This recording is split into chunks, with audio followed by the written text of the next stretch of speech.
C'est une structure qui accueille 228 hébergés, en majorité dans des logements diffus.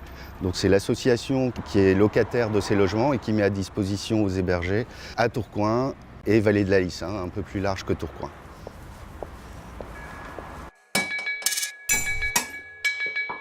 Donc en fait, au niveau de notre public, on a réalisé un certain nombre de constats, et notamment l'allongement de la durée des séjours. C'est-à-dire qu'on passe d'une moyenne de 6 mois en 2000, en 2008 on était autour de 9 mois, aujourd'hui on est à plus de 2 ans. Et nous, notre rôle d'association, c'est de participer à son épanouissement et qu'il prenne sa place dans la société. Donc on s'est dit comment on va développer d'autres activités, sachant que les financements sont fixes. L'économie de la fonctionnalité a permis de faire un pas de côté et de voir les choses autrement.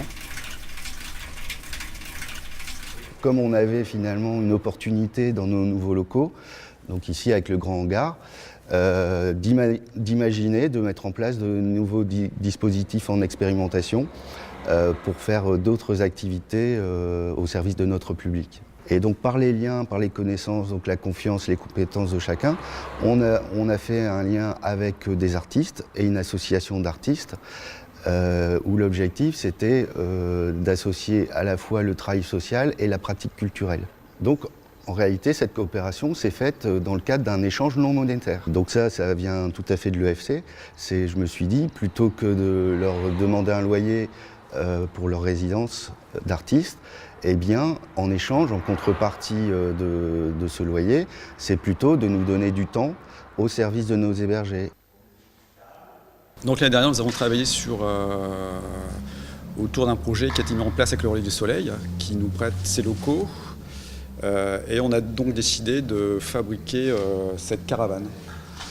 Une caravane sculpture qui est fabriquée en cajou, qui a donc été fabriquée par les résidents pendant à peu près 3 mois, 3 mois de travail. Alors moi en tant qu'artiste, ce que je trouve vraiment intéressant, c'est cette notion d'échange, quoi. Non, ce n'est pas seulement qu'une question d'échange d'espace, donc d'atelier, c'est aussi un échange de connaissances et un échange de savoir-faire.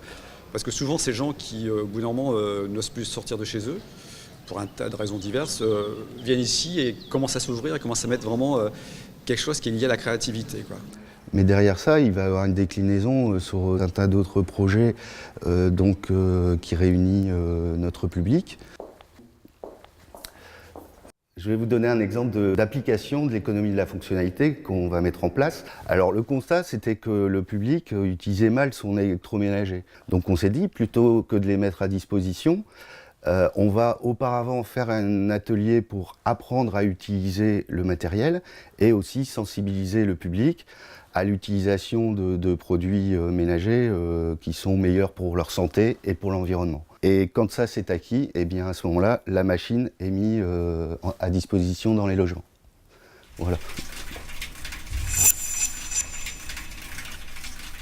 Dans 10 ans, si j'imagine le Relais Soleil, eh bien, c'est de voir un peu une toile de coopération qui s'est mise en place avec une complémentarité de ce qu'on peut apporter à notre public, donc avec d'autres associations, avec d'autres acteurs du territoire, mais en fait avoir identifié les besoins de notre public et d'avoir mis en place une offre globale qui répond au mieux à leurs préoccupations.